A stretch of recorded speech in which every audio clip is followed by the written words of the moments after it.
Paz, Senhor Jesus, quero aqui ministrar ao seu coração uma palavra que primeiramente o Senhor ministrou ao meu coração, que está no livro de 1 Reis, capítulo 17, quando Elias, Deus o envia a Quiriate, e depois dele liberar uma palavra contra Acabe, que era um rei a qual se casou com uma mulher pagã chamada Jezabel, e ali ele construiu altares a Baal, postes ídolos a outros deuses, e fez muitas coisas que entristeceu o coração do Senhor. E ali Elias libera uma palavra, dizendo que não haveria chuva naquele lugar, segundo a palavra dele. Está no versículo 1, que diz: Então Elias, o tesbita dos moradores de Gileade, disse a Acabe: Tão certo como vive o Senhor, Deus de Israel, perante cuja face estou, nem orvalho nem chuva haverá nestes anos, segundo a minha palavra.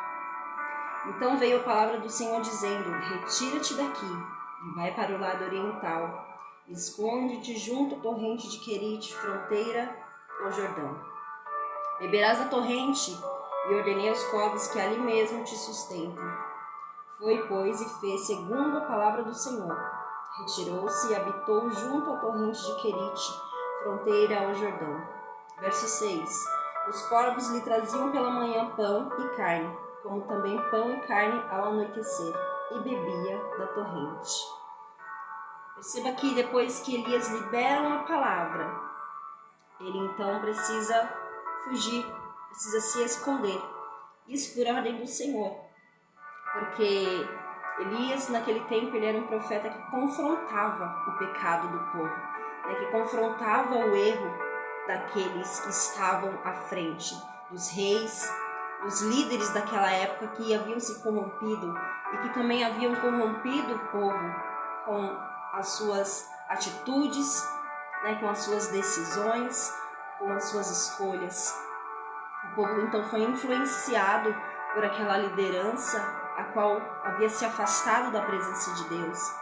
E aquele povo havia feito altares a Baal, e naquela época a colheita era o progresso daquele povo. Então, consequentemente, era necessário que chovesse sobre os campos para que pudesse prosperar a renda daquele povo. Mas Elias libera uma palavra de sequidão para aquele tempo, para que aquele povo pudesse reconhecer quem verdadeiramente era Deus, quem verdadeiramente era o dono do tempo, o dono das estações. E o Senhor muitas das vezes ele age dessa forma. Muitas das vezes ele permite situações à nossa volta acontecerem para que aqueles que desacreditam, aqueles que não creem, aqueles que zombam até mesmo do Senhor, em algum momento reconheçam que em suas mãos está todo o poder. Nós podemos ver isso hoje no nosso mundo, na nossa sociedade, o que tem acontecido à nossa volta. O sofrimento, as dores que as pessoas, que as nações têm passado por falta de obediência, por falta de temor ao nosso Criador, ao nosso Deus. E a consequência do pecado é essa, é sofrimento, é dor, é tristeza, é perdas. Mas, então Elias, o Senhor, ele dá um escape a Elias naquela situação. O Senhor diz para Elias que ele se retirasse e fosse para Querite, porque eu acredito que Deus já estava sondando o coração de Acabe e estava vendo que a intenção dele contra Elias não era boa. Acabe queria ali fazer mal a Elias, preparando ali uma armadilha para pegá-lo, talvez uma emboscada, mas o Senhor estava dando livramento. E todas as vezes que nós decidimos obedecer a voz do Senhor, nós estamos sujeitos a situações, a provações, a adversidades, a pessoas que acabam vindo contra nós, usadas pelo adversário para nos confrontar. Mas nós também precisamos lembrar que o mesmo Deus que nós servimos é o mesmo Deus que nos guarda, é o mesmo Deus que nos livra, é o Deus que nos dá escape em meio às nossas guerras, em meio às nossas adversidades.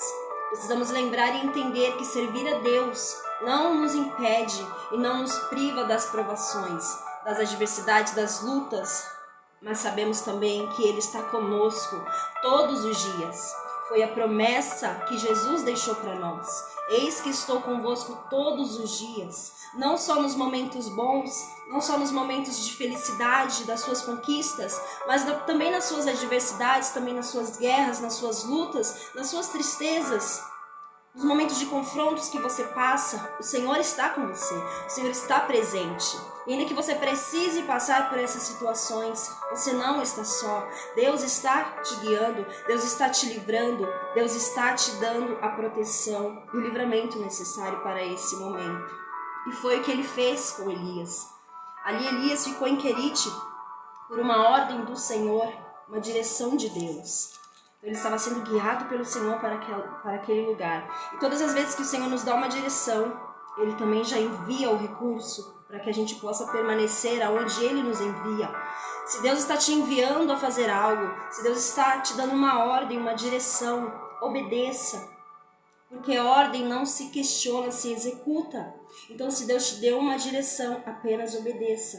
Vá e faça o que Deus está te ordenando. Por quê? Porque Deus, Ele já sabe de todas as coisas antes mesmo de nós vivermos. Porque aqui o Senhor diz para Elias: beberás da torrente, e ordenei aos corvos que ali mesmo te sustentem. Ou seja, este ordenei já está no passado, ou seja, Deus já havia preparado tudo para que Elias fosse na direção que Deus havia mandado. Deus já preparou o caminho para você, Deus já preparou tudo que é necessário para que você faça e vá aonde Ele te envia e faça exatamente o que Ele está te ordenando a fazer. Deus já preparou o recurso, Deus já preparou a provisão, Deus já preparou tudo aquilo que você precisa para cumprir o propósito, para cumprir a vontade dEle, para permanecer aonde Ele quer que você permaneça, debaixo da proteção dEle, debaixo do cuidado dEle. Enquanto você obedece, o Senhor Ele cuida de você. Enquanto você obedece, o Senhor Ele providencia tudo que você necessita. E ali então ele é sustentado, né, pelos corvos, e ele então bebe da água que está naquele ribeiro, né, em Querite.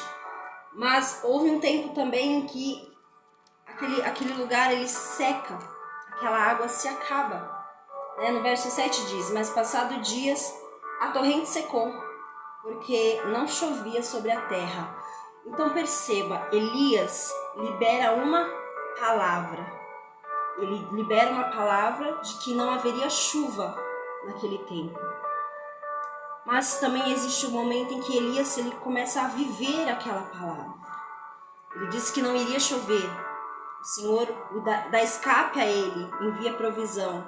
Mas chega um momento que ele também vive aquele período de sequidão. Ele vê a seca também atingir a ele.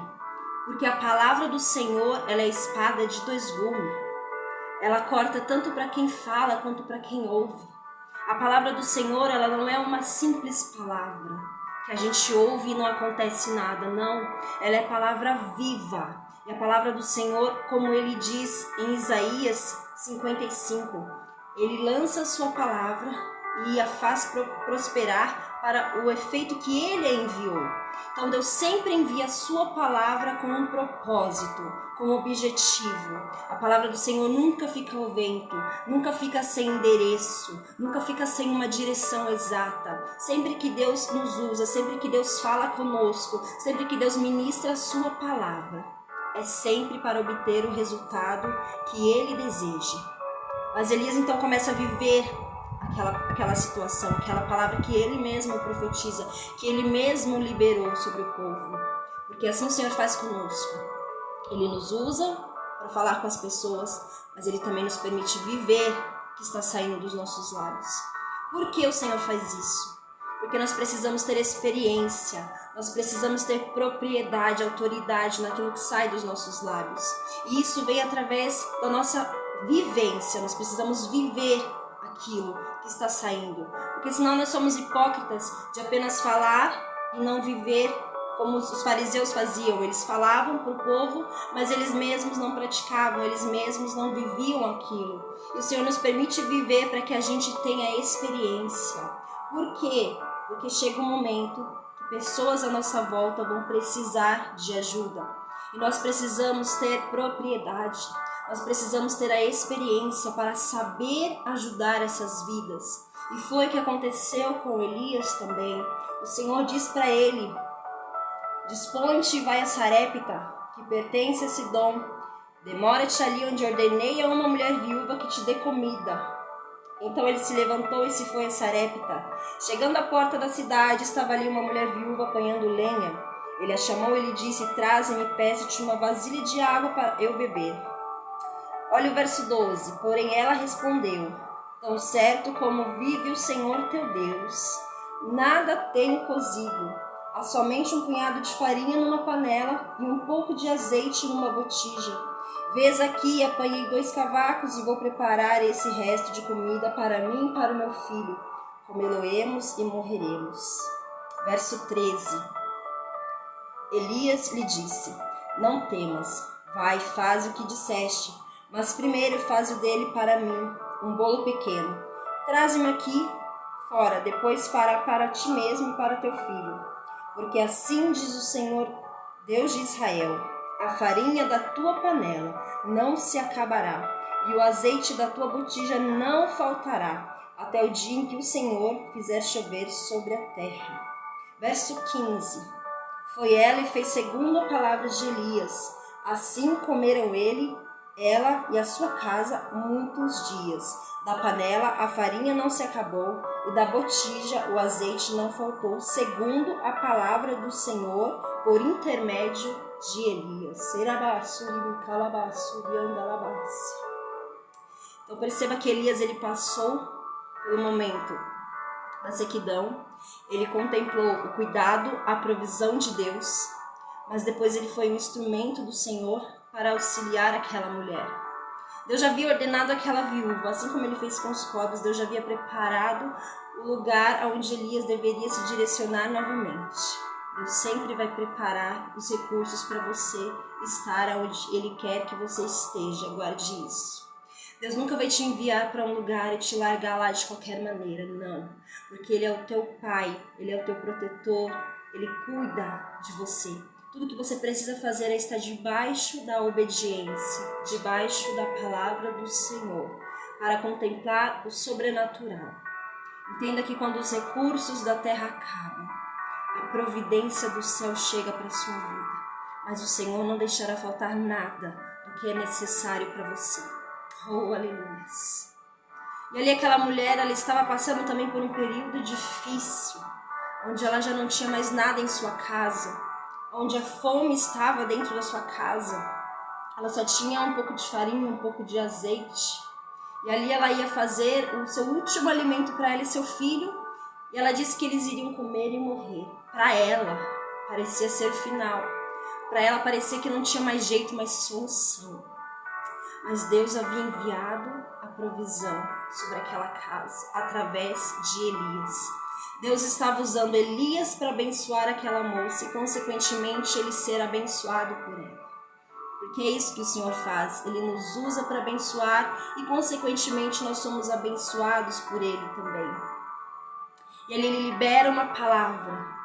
E Ele libera a palavra da provisão, dizendo que a farinha da panela não se acabará e o azeite da botija não faltará. E ali aquela mulher viu a bênção do Senhor, viu a mão do Senhor sobre a sua vida, sobre a sua casa. Ela pôde viver e contemplar a provisão de Deus através da vida de Elias.